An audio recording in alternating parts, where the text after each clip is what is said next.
Bonjour à tous. Alors aujourd'hui j'avais cette envie de vous faire une vidéo sur qui je suis. Pas qui je suis moi, mais comment être vraiment qui je suis dans ma vie. Alors c'est un thème que je travaille énormément parce que c'est vraiment un thème qui m'a beaucoup touchée quand je l'ai travaillé moi personnellement, et puis que je travaille encore chaque jour parce qu'on ne cesse de faire des découvertes sur qui l'on est, j'ai l'impression. Et j'avais vraiment à cœur, en tout cas, de proposer ce thème-là sur ma chaîne YouTube parce que c'est un thème qui, pour moi, est très important. Alors, ce thème de qui je suis, j'aime beaucoup déjà commencer par réfléchir à à quoi ça sert et pourquoi déjà je ne suis pas qui je suis aujourd'hui. Alors, à quoi ça sert d'être qui je suis? Ça sert à être aligné. C'est-à-dire que parfois, dans la vie, on prend des décisions et on n'est pas à 100% à fond. On prend ces décisions-là parce que c'est la société qui veut ça, parce qu'on fait comme il faut faire, parce qu'on est coincé par certaines peurs, croyances, et en fin de compte, c'est pas vraiment la décision de notre cœur. Quand on n'est pas soi, souvent, on perd l'estime de soi et la confiance en soi parce que on ne donne pas d'amour à l'être qu'on est profondément, vu qu'on joue le rôle d'une autre personne. Et en plus, du plus, comment est-ce qu'on peut être aimé? On ne peut pas être aimé. Les gens, qu'est-ce qu'ils aiment? Ils aiment le rôle qu'on se donne, le rôle qu'on joue en fait. Mais ils ne peuvent pas nous aimer nous, vu qu'on ne montre pas qui on est réellement. Voilà comment a été ma prise de conscience à moi. Alors, depuis, c'est un thème que je travaille énormément. J'ai commencé à le travailler notamment en venant travailler les sensations avec la sophrologie. C'est-à-dire qu'en étant à l'écoute de ces sensations, on réalise que pour une même pratique, on peut avoir chaud et puis le voisin d'à côté avoir froid. Et tout est juste, tout est ok. Alors pourquoi moi j'ai chaud, lui il a froid et ça pourrait pas être juste, moi c'est de respirer qui me rend heureux, et puis lui c'est de voir quelqu'un sourire, et puis etc. On est tous uniques, on a tous le droit d'être nous-mêmes et on a tous notre place sur cette planète. On est tous des êtres qui peuvent être aimés, et évidemment pas forcément par tous, parce que des fois on se fait travailler les uns les autres. Il y a des ondes, des gens qui diffusent des ondes avec lesquelles on est plus à l'aise que d'autres, mais c'est normal, c'est ce qu'on appelle le feeling, avoir du feeling avec quelqu'un ou pas, mais on peut vraiment oser être soi, parce que la personne qui est vraiment là derrière ce masque, elle mérite d'être aimée et elle a tout pour être aimée. Et si l'univers l'a fait venir sur cette planète ici, c'est qu'elle est ici à sa place et qu'elle a le droit d'être aimée. Et là, en n'étant pas nous-mêmes, on l'empêche d'être aimée pour qui elle est réellement, cette personne-là.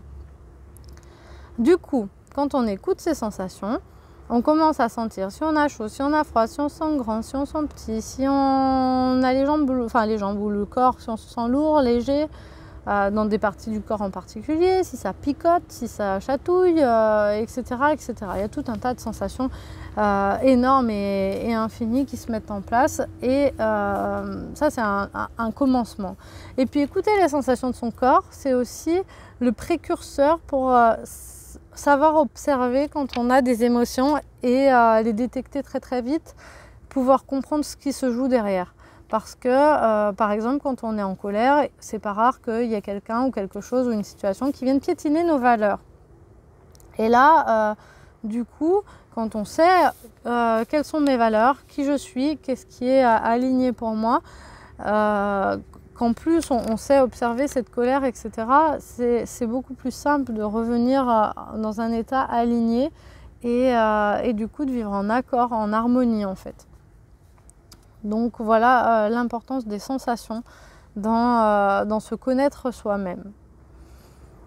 Ensuite, moi, il y a un travail que j'aime beaucoup faire, c'est les valeurs et les besoins. Je fais les deux axes, des fois c'est redondant, mais les valeurs vont plus parler à certaines personnes, les besoins à d'autres, ou des fois, dans des situations, j'aime mieux fonctionner avec des besoins, puis des fois avec des valeurs.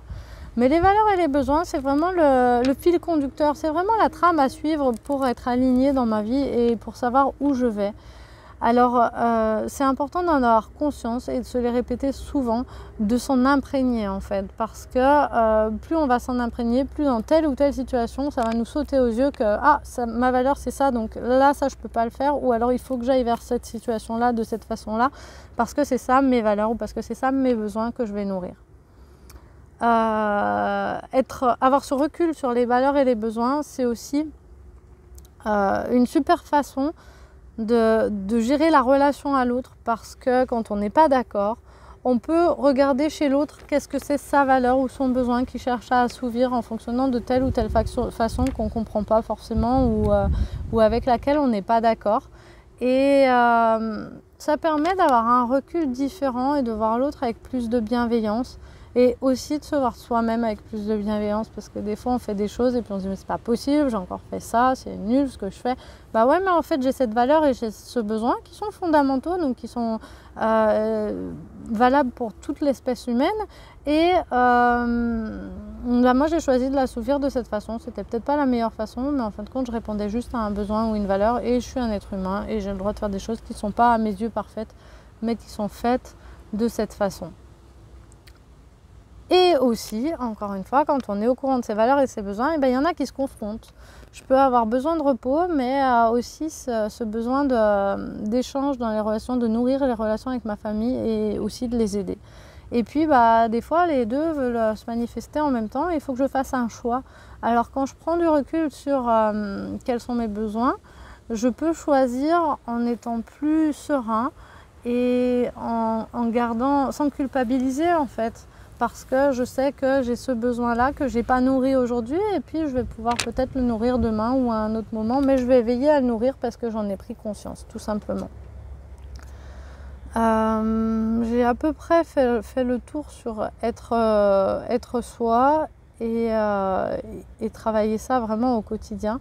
Il y a une facette que je n'ai pas redonnée, c'est vraiment être observateur. Alors ça, je l'ai peut-être déjà dit dans des vidéos, c'est un thème sur lequel j'insiste énormément.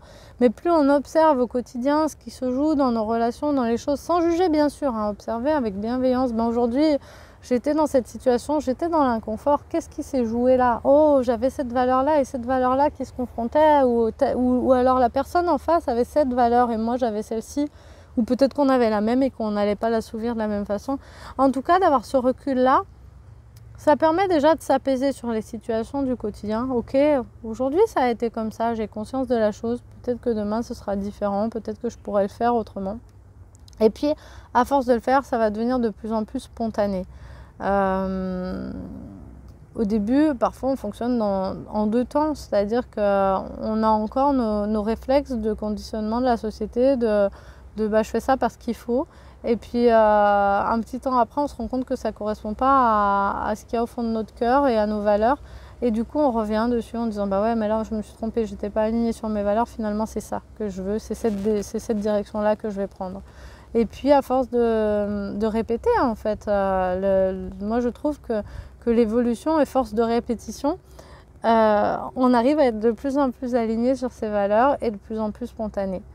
Et c'est vraiment un cadeau énorme à se faire à soi, en fait, d'être soi-même et à faire aux autres. Parce que si on n'est pas soi-même, on ne peut pas avoir de l'estime de soi, on ne peut pas s'aimer soi-même et on ne peut pas rayonner qui on est et apporter aux autres tout ce qu'on a à apporter dans ce monde et toutes les belles choses qu'on a au fond de nous et qu'on doit partager. Voilà les amis. N'hésitez pas à partager cette vidéo si ça vous parle, à mettre des commentaires. J'ai de la joie à échanger avec vous et j'aime quand c'est vivant, quand il y a des réponses, des remarques, des interrogations. Et puis au plaisir de faire d'autres vidéos dans les prochaines semaines et de vous retrouver aussi, soit en individuel, soit dans mes ateliers. À bientôt!